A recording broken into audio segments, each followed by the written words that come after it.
How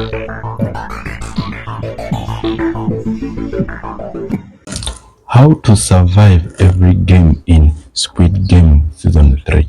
Hello everyone, welcome back here at Entertainment Stories with Al. This is where we dive into entertainment with a positive coffee side. First and foremost, what you need to know is that since Season 3 has officially wrapped up the series, the games have shifted from simple childhood nostalgia to high-stakes psychological warfare. If definitely we could take back some time outstanding on that island in 2025, here is definitely how you'd survive the brutal final rotation. Game 1, Hide and Seek, Keys and Knives. The season kicks off with a team-based nightmares. Players are divided into red hunters and blue hiders. The survival strategy. If you are blue, you need three specific keys: circle, triangle, square to unlock the exit.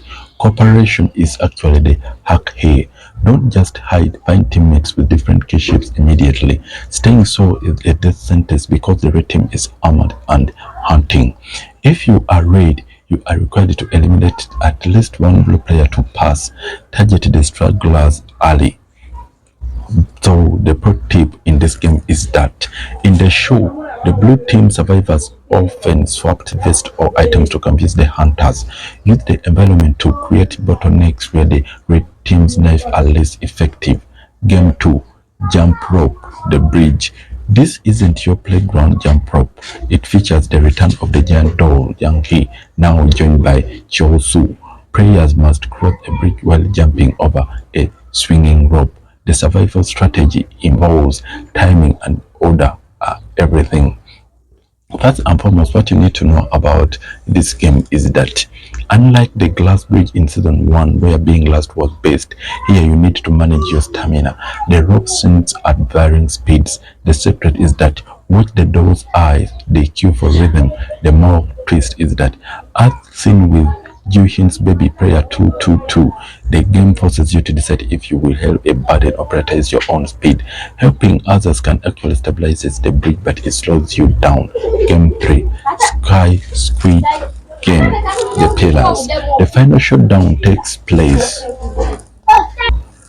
The final showdown takes place on a giant pillars geometric of square, triangle, and circle.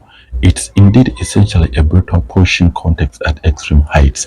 The survival strategy of this is that this is pure physical and psychological combat. You move from the square pillar to the triangle, then the circle. The Ji-Hyun method, survival in the final round, often requires refusing to play the way the VIPs expect. In the finale, Ji-Hyun won not through violence but by exploiting a loophole in the button activation rules to save the baby. The hack is that don't be the first to reach the next pillar. Let others fight for dominance, then move when they are exhausted or have already eliminated each other. So what you need to know, or what definitely accompanies this, is that season 3 emphasizes that the system thrives on your willingness to kill. Like Ji-Hyun, the only way to truly beat the game in the end is to prioritize human life over the prize money, though that's a lot harder to do when a giant doll is tearing you down.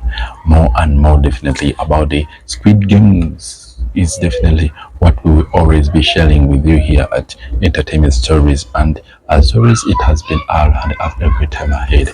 Peace and thank you.